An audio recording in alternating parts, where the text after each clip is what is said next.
Studio green films KA. Gnanavelraja தயாரிப்பில் சூர்யா நடிக்கும் Kanguva November 14 முதல் திரையரங்குகளில். GT Holidays, South India's #1 travel brand. You know you are special when you're with GT Holidays.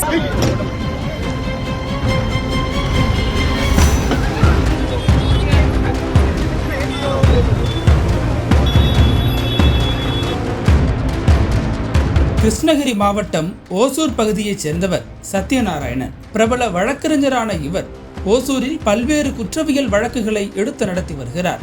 இவரிடம் சுமார் 30 வயது மதிக்கத்தக்க இளம் வழக்கறிஞர் கண்ணன் என்பவர் பயிற்சி வழக்கறிஞராக பணியாற்றி வருகிறார். சத்யநாராயணனுக்கு ஜூனியராக இருக்கும் கண்ணன் அவர் சார்ந்த வழக்குகளை வாதாடி வருகிறார். இந்த நிலையில் இன்று காலை 11 மணி அளவில் வழக்கறிஞர் கண்ணன் ஓசூர் நீதிமன்றத்தில் வழக்கு விசாரணைக்காக ஆஜராகிவிட்டு மீண்டும் வெளியே வந்திருக்கிறார். அப்போது அவர் நீதிமன்ற வளாகத்தில் இருந்தபோது அவரை பின்தொடர்ந்து வந்த மர்ம நபர் ஒருவர் திடீரென தான் மறைத்து வைத்திருந்த அரிவாளால் வழக்கறிஞர் கண்ணனை சரமாரியாக வெட்டிவிட்டு அங்கிருந்து தப்பிச் சென்றுள்ளார். இந்த தாக்குதலில் அவர் இரத்த வெள்ளத்தில் சரிந்து விழுந்தார்.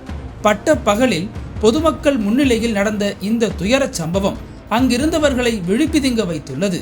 இதையடுத்து சம்பவ இடத்திற்கு விரைந்து வந்த நீதிமன்ற ஊழியர்கள் கண்ணனை மீட்டு ஓசூர் தனியார் மருத்துவமனையில் சிகிச்சைக்காக சேர்த்துள்ளனர். இதில் கண்ணனுக்கு கழுத்து, தலை, முதுகு உள்ளிட்ட 5 இடங்களில் பலத்த வெட்டுக்காயம் ஏற்பட்டுள்ளது. தற்போது அவர் ICU வார்டில் ஆபத்தான நிலையில் சிகிச்சை பெற்று வருவதாக கூறப்படுகிறது. இந்த சம்பவம் கிருஷ்ணகிரி மாவட்டம் மட்டுமின்றி தமிழகம் முழுவதும் பெரும் அதிர்ச்சியை கிளப்பியுள்ளது. இது தொடர்பாக வழக்கு பதிவு செய்து போலீசார் விசாரித்து வருகின்றனர். தாக்குதல் நடத்திவிட்டு தப்பிச் சென்ற நபரை போலீசார் தீவிரமாக தேடி வருகின்றனர். அதில் கண்ணனை வெட்டியதற்கு முன்விரோதம் காரணமா அல்லது கூலிப்படை செயலா என்பன உள்ளிட்ட பல்வேறு கோணங்களில் விசாரணை முடுக்கிவிடப்பட்டுள்ளது.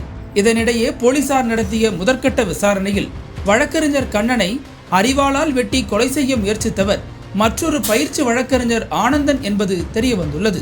வேறொரு வழக்கறிஞரின் உதவியாளராக பணிபுரிந்து வரும் ஆனந்தன் முன்விரோதம் காரணமாக வழக்கறிஞர் கண்ணனை வெட்டியதாக போலீசார் தரப்பில் தெரிவிக்கப்பட்டுள்ளது.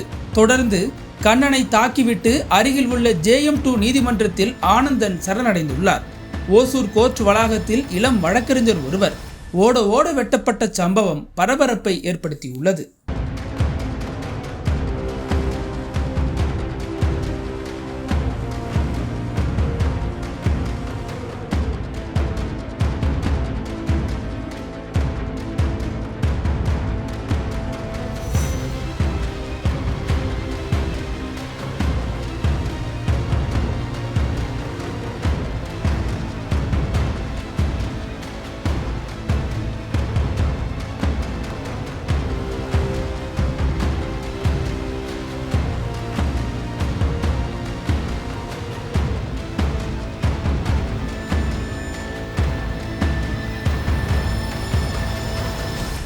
சினிமா தளபதி இன்று அரசியல் தலைவர். தடைகள் 1000 கடந்த கதைகள் சொல்லும் விறுவிறுப்பான நக்கீரன் பப்ளிகேஷன் புத்தகங்கள் உங்கள் நக்கீரன் பதிப்பகத்தில்.